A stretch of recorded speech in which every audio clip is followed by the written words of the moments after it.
क्या आप जानते हैं राधा जी के जीवन का अंतिम अध्याय कितना रहस्यमयी और दिव्य था? वृंदावन की एक शांत और सुनसान कुंज में राधा अपने अंतिम समय की प्रतीक्षा कर रही थी। उनकी आंखों में अब भी वही मासूम चमक थी, वही किशोरी राधा की झलक, जिसने कभी संपूर्ण जग छोड़कर केवल कृष्ण को अपना बना लिया था। कृष्ण के मथुरा जाने के बाद राधा ने ना विवाह किया, ना ही किसी और से कोई आस लगाई। वृंदावन की एक साधारण सी कुटिया में वो हर दिन कृष्ण की प्रतीक्षा करती, यमुना किनारे जाकर जल अर्पित करती और मन ही मन कान्हा का नाम जपती। गांव वाले उन्हें एक साध्वी मानते थे, लेकिन कोई नहीं जानता था कि यह साध्वी वास्तव में राधा थी। एक दिन जब आकाश की ओर देखते हुए राधा ध्यान में लीन थी, उन्हें एक गहन शांति का अनुभव हुआ। उन्होंने निश्चय किया कि जब तक कृष्ण स्वयं नहीं आएंगे, वो इस संसार को नहीं छोड़ेंगी। द्वारका में बैठे योगेश्वर कृष्ण ने उस क्षण राधा की पुकार को अनुभव किया। आंखें बंद किए हुए कृष्ण का हृदय व्याकुल हो उठा और वह तुरंत वृंदावन की ओर चल पड़े। जब कृष्ण पहुंचे, उन्होंने राधा को तुलसी के पौधे के पास ध्यान मग्न पाया। धीरे से पुकारा, राधे। उस एक शब्द के साथ मानो सारा ब्रह्मांड थम गया। राधा ने अपनी आंखें खोली और उनमें अनंत युगों का संचित प्रेम छलक उठा। उन्होंने धीमे स्वर में कहा, अब मेरी आत्मा शांति चाहती है प्रभु। कृष्ण ने राधा का हाथ थामा और उसी पल समय भी रुक सा गया। राधा की सांसें धीमी पड़ने लगी, लेकिन चेहरे पर अमर मुस्कान थी। मृत्यु से पहले राधा ने अंतिम वचन दिया, जब इस जग में प्रेम खो जाएगा, तब मैं फिर लौटूंगी।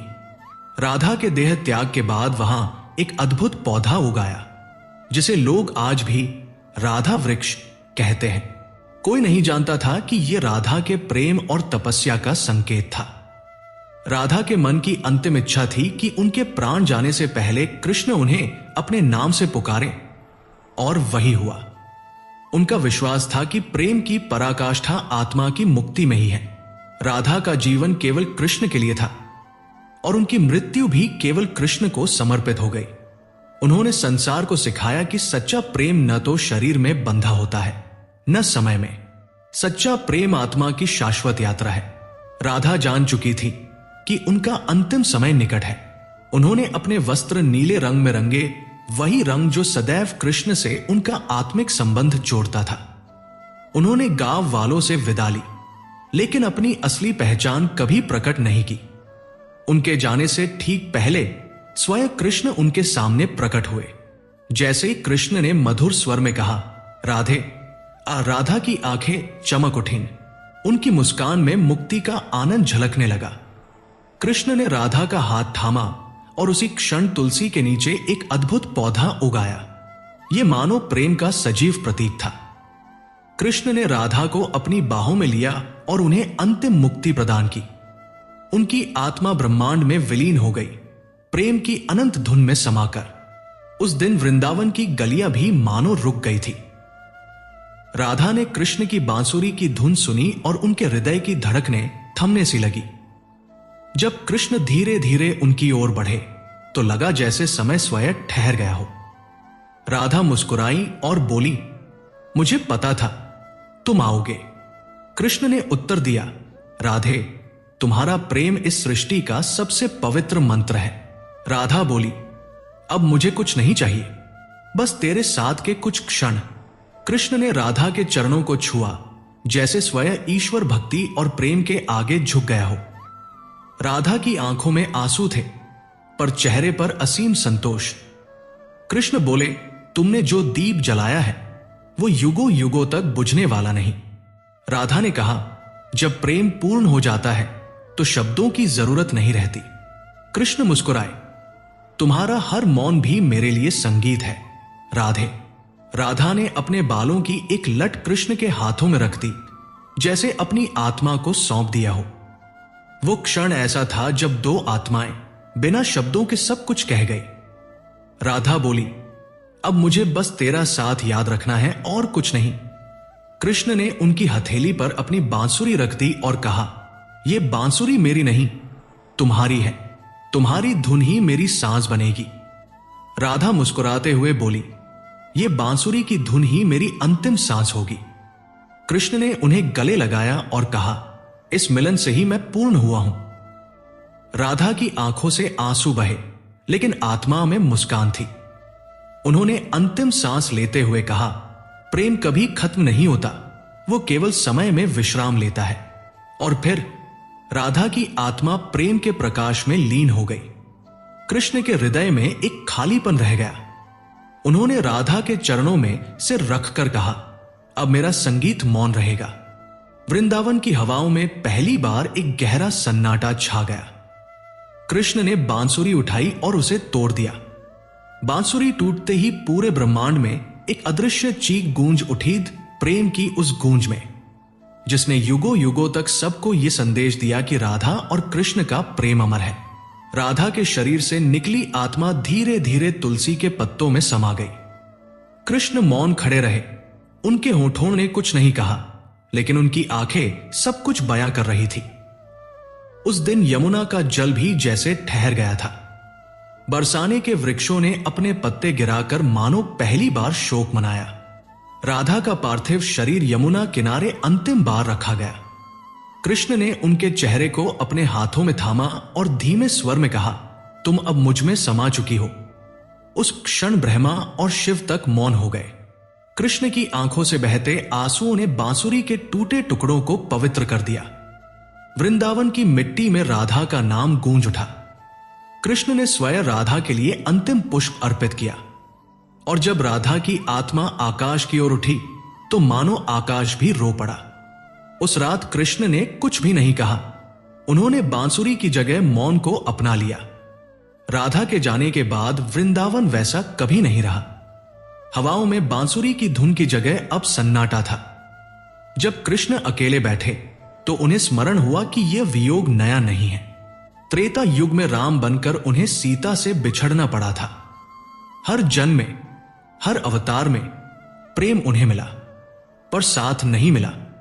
कृष्ण को याद आया शुकाचार्य का वह श्राप, जब विष्णु ने बलि को छल से पाताल भेजा था। शुकाचार्य ने कहा था, हर जन्म में तुम्हें अपने प्रेम से वियोग सहना होगा। वही श्राप अब युग युग तक सच्चाई बन चुका था। राम ने सीता खोई, कृष्ण ने राधा खोई और विष्णु ने लक्ष्मी को बार बार खोया। उस रात कृष्ण ने जाना कि प्रेम पाकर भी उसे हर बार खो देना ही उनका भाग्य है। पहली बार उन्होंने खुले आसमान के नीचे फूट फूट कर रोना शुरू किया। यमुना किनारा भी उनकी पीड़ा को सहन नहीं पाया। शुकाचार्य को जब यह अनुभूति हुई तो वे मौन हो गए। उनके भीतर पछतावा जागा। श्राप देने वाला ही श्राप के परिणाम से कांप उठा, पर भाग्य की रेखा बदली नहीं जा सकती थी। वृंदावन में अब केवल बांसुरी की खामोशी थी और प्रेम की पीड़ा। जब राधा ने अंतिम सांस ली थी, उनका चेहरा इतना शांत था जैसे किसी मधुर स्वप्न में कृष्ण से मिलने चली गई हो। कृष्ण ने बाहर से कुछ नहीं कहा, लेकिन भीतर से वे पूरी तरह टूट गए। राधा की आत्मा धीरे धीरे गोलोक की ओर उठी। वहां दिव्यता ही शाश्वत थी। प्रकृति ने स्वलहरियां बिखेरी और राधा का स्वागत किया। वहां केवल शुद्ध प्रेम ही था, कोई वियोग नहीं। पर पृथ्वी पर कृष्ण पहले जैसे नहीं रहे। जहां कभी राधा की हंसी गूंजी थी, वहां अब सन्नाटा छा गया। उन्होंने रासलीला से खुद को अलग कर लिया। वृंदावन उनके लिए अब मंदिर नहीं, एक श्मशान बन गया।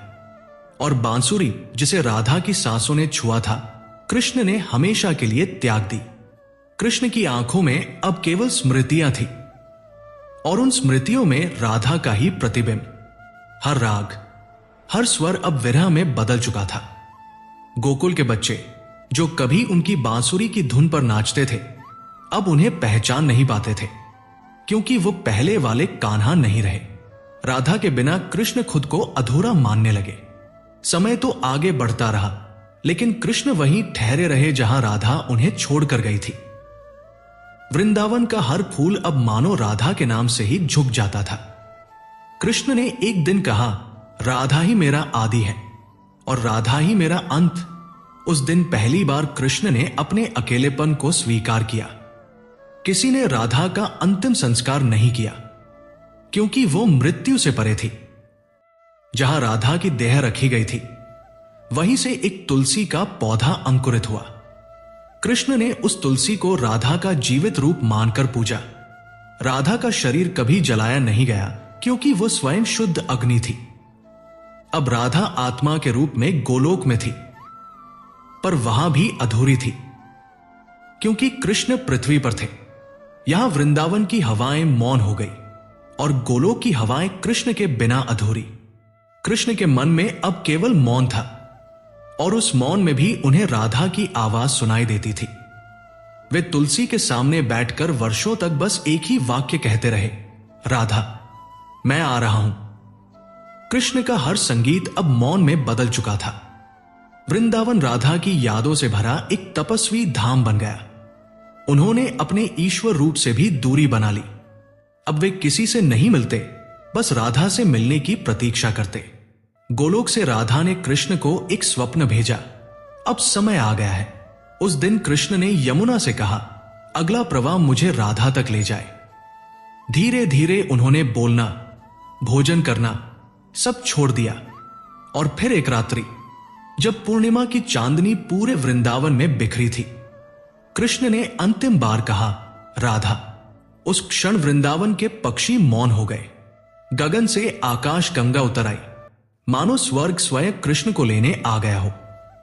गोलोक में राधा ने अपनी बाहें फैलाई और कहा, अब तुम अधूरे नहीं हो कान्हा। पर पृथ्वी पर एक प्रश्न अब भी रह गया, कृष्ण की मृत्यु कैसे हुई? यदि आप जानना चाहते हैं कि कृष्ण ने अपना अंतिम समय कैसे बिताया और उनकी मृत्यु कैसे हुई, तो नीचे कमेंट जरूर करें।